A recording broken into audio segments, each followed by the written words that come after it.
Hello everybody, today we're here at Hundley Cellars. We're going to taste a couple of wines, do a little tour and interview. Thanks for having me. Thanks for coming out, Jay. It's wonderful to have you. What do we got here today? So today we're going to try 3 of our wines. The first is our Pinot Grigio, the second is our Baron, and the third is our ice wine. So let's go ahead and start with the Pinot Grigio. Okay. This is a 2019, all Grand River Valley. We're committed to using Grand River Valley fruit as much as we possibly can. If we can't grow it here on the estate, we work with other growers in the area that have excess that we buy juice from, and we've had that cooperation now for 9 years, which is awesome. I feel like if we're in the Grand River Valley, we should be drinking Grand River Valley wines. Exactly. So I love Pinot Grigio because it's just a versatile wine and it goes with just about everything. Mm-hmm. Whenever people want a gift, that's a good one, or they're going to a party, it's one I recommend. So I get some pineapple and some cotton candy in the nose on this one.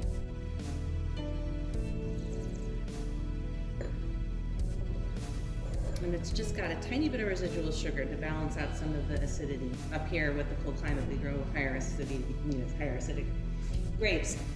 So we do use sugar occasionally just to back sweeten some of the wines. We use organic cane sugar if we have to, just to bring that balance up a little bit. So you taste just a little bit of that in that one.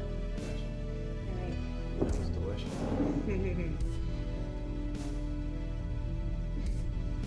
Next we have the Baron, and this is a 2020.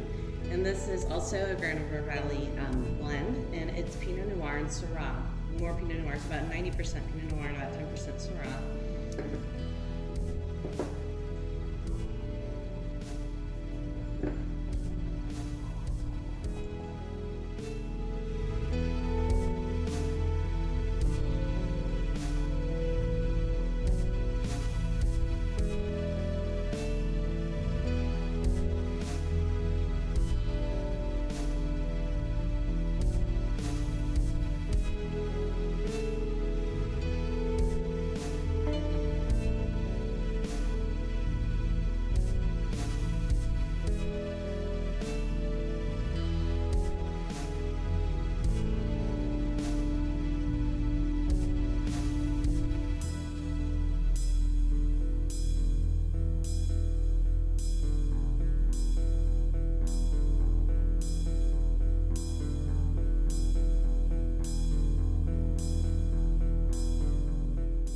What we do a lot of times with our reds, because we are small, is we'll put a portion in barrel to age them and a portion in stainless, because we only have room for about 6 barrels in the cellar. Okay. And what we'll do is blend, that way you get some of the tannins.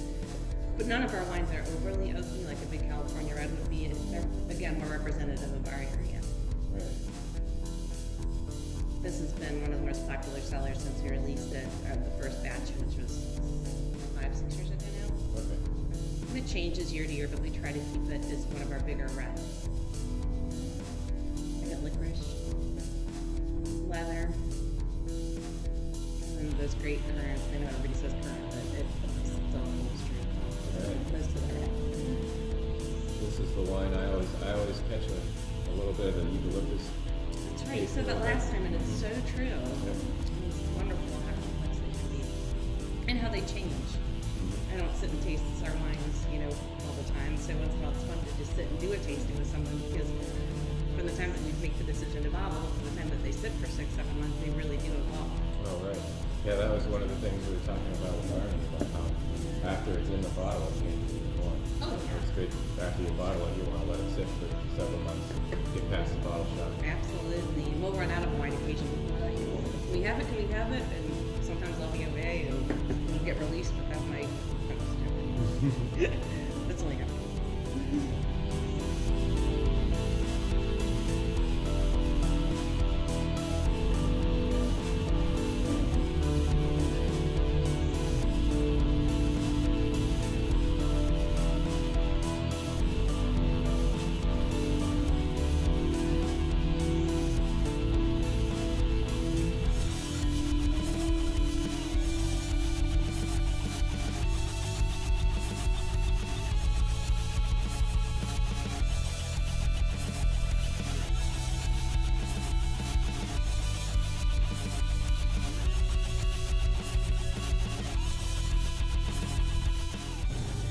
All right, and last but definitely not least is our ice wine. And I'm so excited about this one because it is a state. And if you had told me when I was coming up here with my parents in my 20s, going to Niagara on the Lake and seeing ice wine, if I'd ever actually have a vineyard and grow grapes and harvest my own ice wine, I would have thought you were crazy. So it's absolutely exceptional to have the privilege to be here and to grow something that is so iconic. It's got to be a dream come true. It is. Be able to go out there, grow it, see it happen all season long, and then it's turn it into amazing. this. It's amazing. So yeah, this is just cheers. Very classic. Apricot, honey. It's everything you want in a classic ice wine. Yeah, the apricot is very strong. I love the mouthfeel in an ice wine, the way it just coats your tongue. And it's so luxurious. It's silky, it's sweet. And like you said, sweet wines aren't our cup of tea typically. Exactly. You said it, but something about this, because it's so special, it's different. Yeah, normally I wouldn't go for a sweet wine, but this is just so delicious. Can't say no. No, you can just the way it coats the rim and all the legs dripping down. It's just something so special. So to actually have the ability to do that is insane for me. We did a Concord ice wine the first year because the grapes weren't ready yet. Oh, okay. And we picked over at Kathy Crowley's, and it was beautiful too. And I'd never done a Concord ice wine, but it's something I would absolutely do again. It turned out really, really nice. We actually won a medal from Ohio on that one. That's great. Yeah. That was where I did my first ice wine as well. Really? My first wine was an ice wine. Really? I got it from her vineyard. Ah, That was my New Year's Eve grapes. That's awesome. Well, thanks for having me. Maybe we'll do a little quick I'd tour. love to do a tour. Yep, absolutely. So real quick, we're gonna do a quick tour. All right, so this is our entrance, and this is our main tasting room. So people come in, they're welcomed by our friend Igor, who Mom dresses up for every holiday. Apparently he's in the mood for Mardi Gras this time. So we have people come in, they come up to the tasting bar and get their wine and their food. You look through the tasting room, you can see the top of that chimney, and that's one of my favorite things that we left as is, because this was actually a ranch home that was built in 1976. When we bought it, and we kept the original footprint, but we raised the rafters and raised the roof, took it all down to the original size, but kept that fireplace. We had discussion whether to do something with it, but I thought it's such a great story that this was a ceiling. That was the kitchen, that was the bedroom. It all had shag carpet. Nice. And the shag carpet matched all the walls, so it was kind of wonderfully hideous. Sorry, Danny. We're actually friends with the people that own the home. We ended up being really close friends. So this is our tiny little kitchen. Sorry, we're doing some cleaning right now, but we prepared some awesome gourmet foods in this kitchen. Our chef Tim is exceptionally talented, and what he can put out of this kitchen is amazing. And this is our huge, luxurious employee break room / computer room / office. We had to do our best with what we had. And then everybody loves our bathrooms because they're just so rustic, and they love the sinks. Even the men's room is luxurious. So can't miss anything, you know? Yeah. And then if you go back here, this is a lot of our regulars' favorite rooms, especially in the wintertime. They love to cozy up around the fireplace.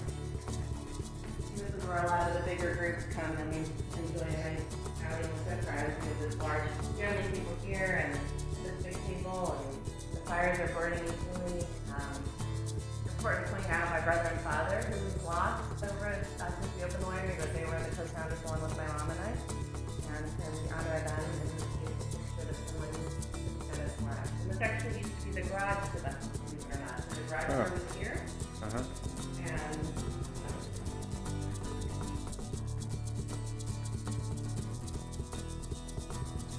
they were wonderful. We could never That's We amazing. ran out the Hondas too much, but they usually go dimes and pennies all the time. Oh, nice. So we find them in random places. There's times I'll be cleaning the winery in the morning and I'll mop the spot, I'll turn around and they'll leave a bag of pennies there. It's like, okay guys, Leaving you a let me tip. know you're here. Mm-hmm. So we're gonna head down to the wine cellar.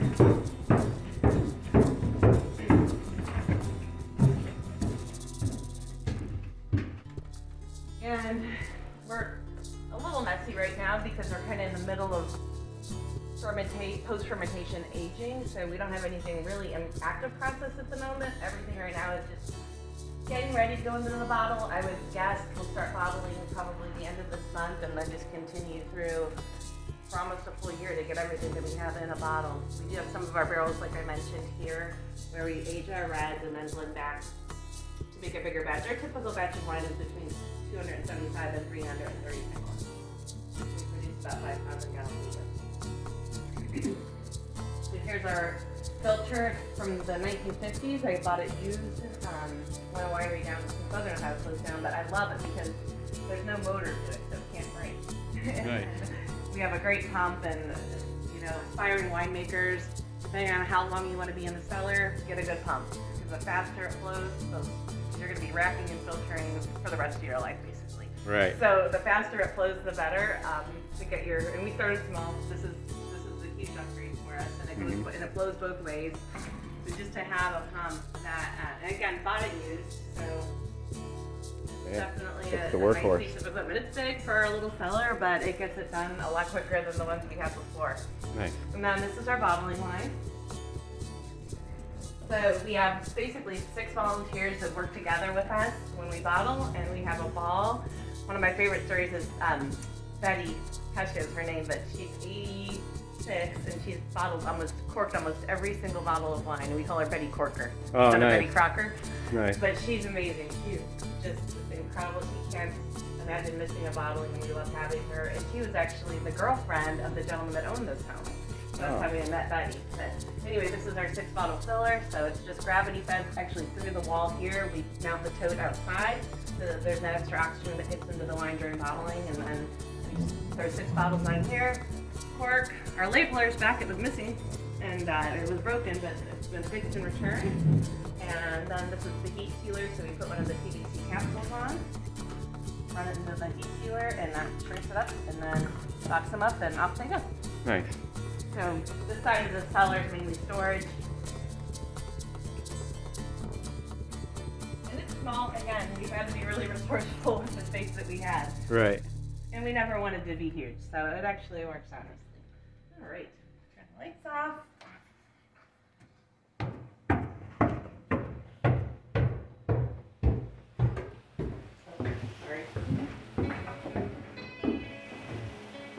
That's Hundley Cellars. We have awesome customers that take pictures and make them for us and bring them in, and none of this work here is anything that we picked.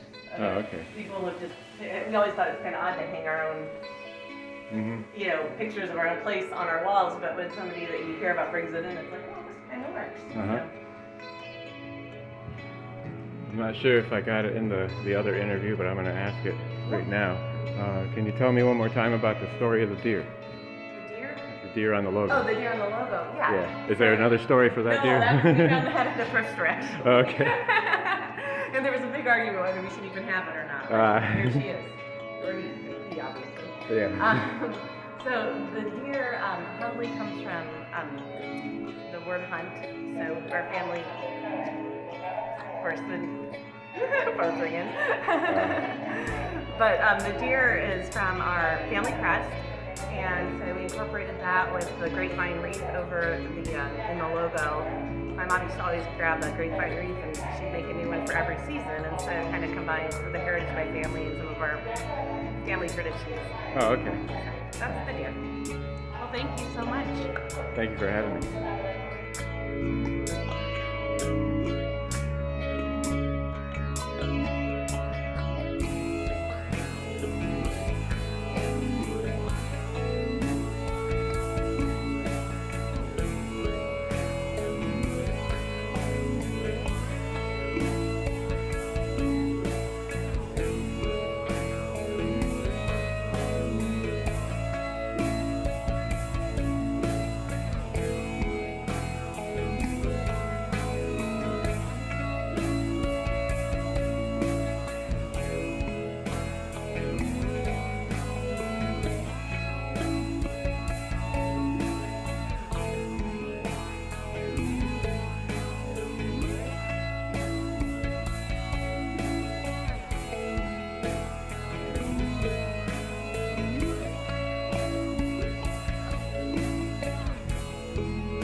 so I've got a few questions for you. Awesome. So how did you get into the wine industry in the first place? I love to drink wine. Nice. Absolutely love wine. Got really just more and more engaged in it. My parents started taking me up here to the Grand River Valley when I was in my early 20s. Okay. And I'll never forget my first glass of Ohio wine. It was Bianco, which is made out of Niagara at Ferranti, and the sky was just cerulean blue, and I fell in love immediately. The first sip was like, what am I drinking? And then the second sip was like, I'm hooked, and I've been a Niagara fan ever since. So just that, my background is in science and biology, and been in the software world for 10 years, and then became a mom, and as I was raising my young children, I had an opportunity to do the UC Davis course online to become a winemaker. Okay. Around the same time, my brother, who's an amazing chef, was getting bored in Cleveland because he was seeing heroin and he getting into the restaurants and he was seeing friends die and he wanted out of it. And I asked him, I'm like, hey Greg, would you ever want to partner and have a winery? He's like, there's nothing I'd rather do in my entire life. And so literally within 2 weeks, he was driving up and down this road. This house came up for sale. Mm-hmm. We were able to purchase all 31 acres, including the home, the barn, and the White House for under $200,000. It was the height of the recession. Now, mind you, we put about 10 times more back into it after that. But, yeah. So, anyway. Great. Can you explain some of the hardships that came along with starting a business? Permitting, government regulations, our water supply. There's wells here are hard to come by, so we had to actually have a ASTM certified cistern made, which is, and then you have to have city water brought in. So just a lot of red tape, building codes. But it's like the government tells you they want to support small businesses, but it didn't feel like it. It was just one thing after another after another. And just the one thing I just kept saying is that I'm not going to stop, I'm not going to stop. And it was just like one roadblock after another, and I was just going to keep going. And eventually, here we are. Yeah, persistence. So, what do you find most rewarding about having a business? The people. I love our customers. They become like family, and it's just, there's so much love. Right. A million different friendships. Oh, it's just, it's family, it's love, it's so different. It's a gift. I mean, you just see people walk in and enjoy themselves and you build relationships with them. Right. So what's your favorite wine? Pink Camo, it's a dry rosé. Nice.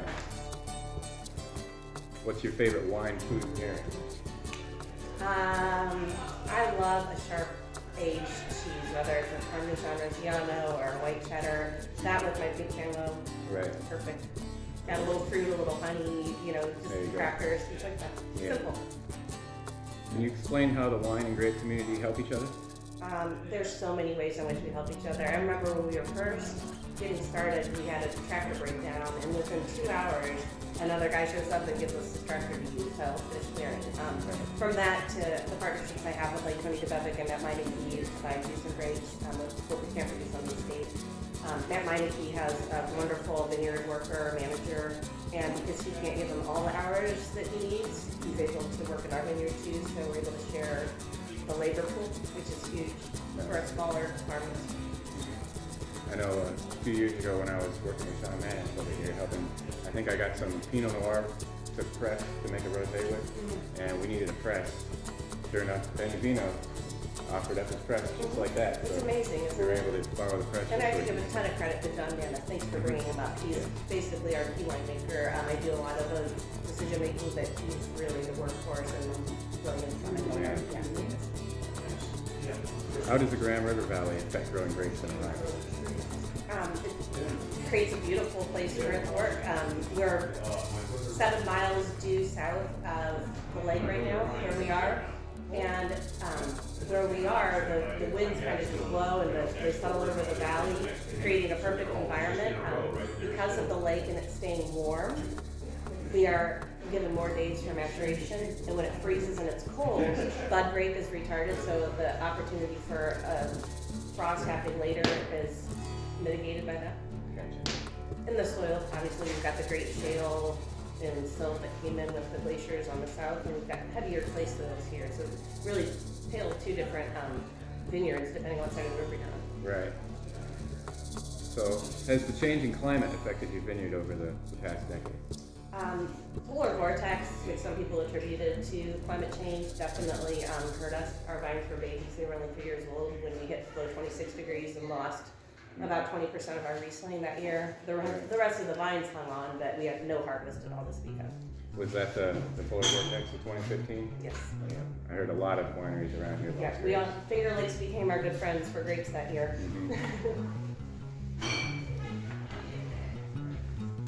Can you tell us about ice wine? So ice wine is something that's specific to just a few regions in the world, and we're lucky enough to be one of them. It requires a thicker skinned grape. Typically it's Vidal or Cab Franc. In our case, we have Vidal here.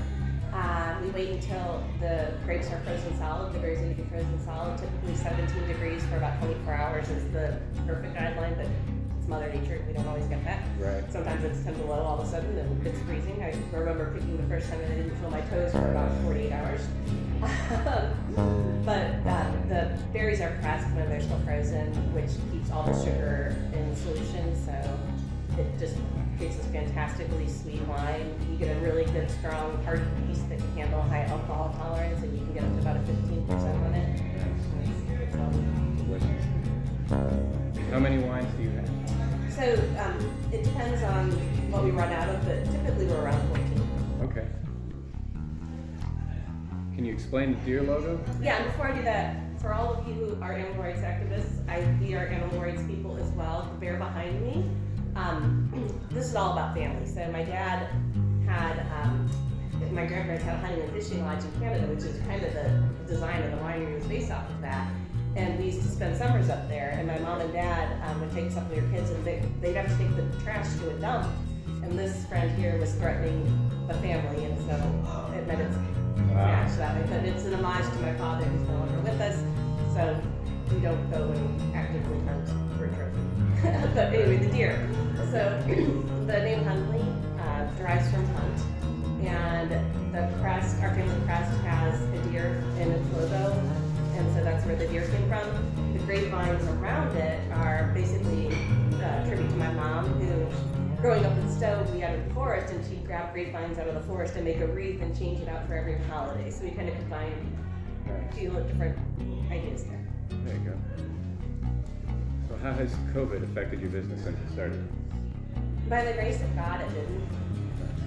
We were scared to death that it would. I mean, we were down probably 25% revenue-wise in 2020, but our employees were able to collect unemployment plus that extra $600 a week, so they're actually making more than they made when they worked for us. Nice. So it turned out fine, everybody was taken care of, and because they were able to do that, we were able to cut our expenses so that we didn't really get into too much trouble. Of course, there's been impact, but when it first happened, we thought that world was ending as everybody else did, but it turned out way better than we thought. So what's your favorite wine outside of Ohio? I love a good French Bordeaux. Red. Mm-hmm. I don't have a name necessarily, they're just all so good. Yeah. Yeah, I love the Bordeaux wines. It's a combination of what's actually growing there. Yeah, exactly.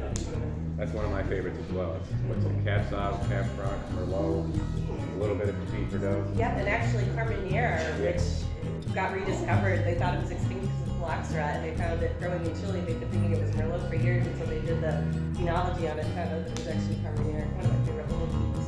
Yeah. So that one can be included if you're making a Meredith. It used to be part of the Bordeaux. I don't know whether it is anymore. So what's your favorite music to listen to while enjoying the class? I'm a country girl. I'm a farmer. I'm always in my cowboy mood, so Okay. I'd like to be snobby and sing some fancy jazz, but my favorite song is Humble and Kind by Tim McGraw, because I think about all the people that, there's a line in it that says, when you get where you're going, help the next one in line, always be humble and kind. That's great. And I look at all the mentors like Arnie Esther and Nick Ferranti and Tony DeBevick, people that I was afraid of, that I just idolized.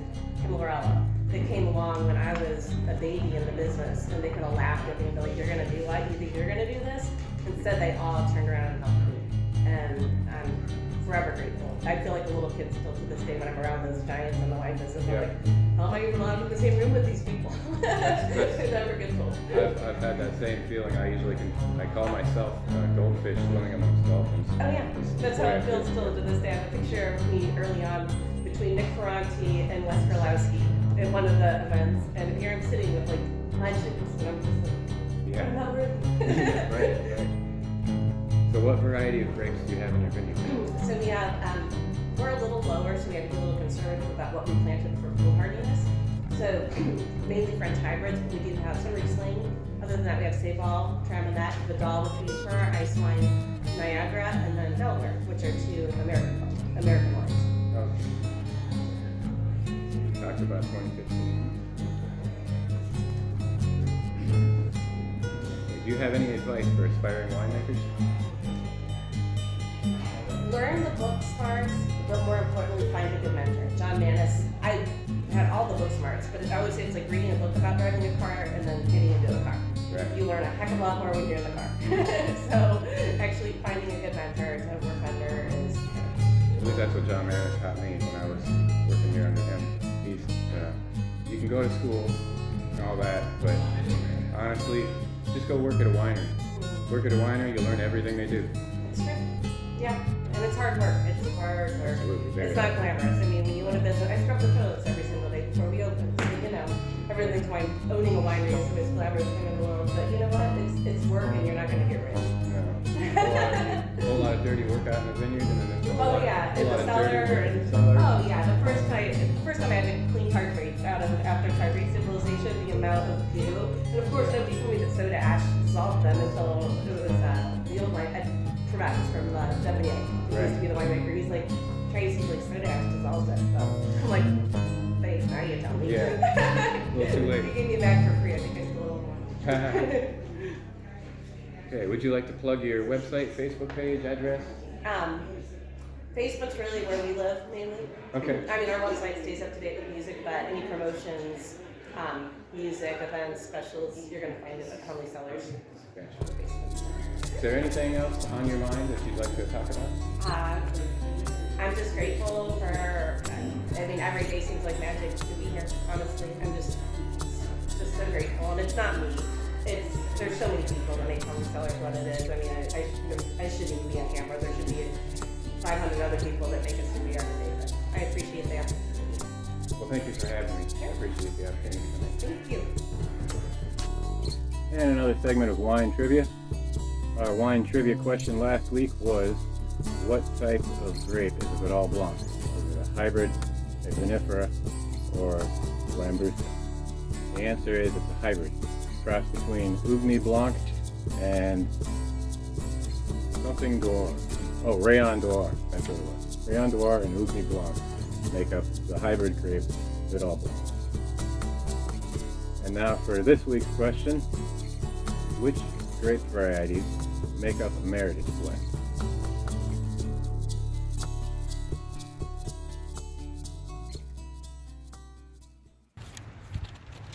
This next song is called Find a Good Circle. You always want to find a good circle of people. One of my favorite groups of people is Socially Distant Fest. Awesome group of people. Also a great group of people, winemakers and viticulturalists. Grapes! Speaking of grapes, cheers! Well, I mean, I don't have grapes with me, I got water, but cheers! Gotta drink something, my mouth is dry. Alright, so here is Find a Good Circle. So I get my drink out of my mustache. Here we go.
What a day. Big shout out to Hundley Cellars for allowing me to come out there and have the tour and the wine tasting and the interview. Thank you to the B Team for allowing me to launch this show. Make sure you check out the B Team on YouTube. We've got many other shows.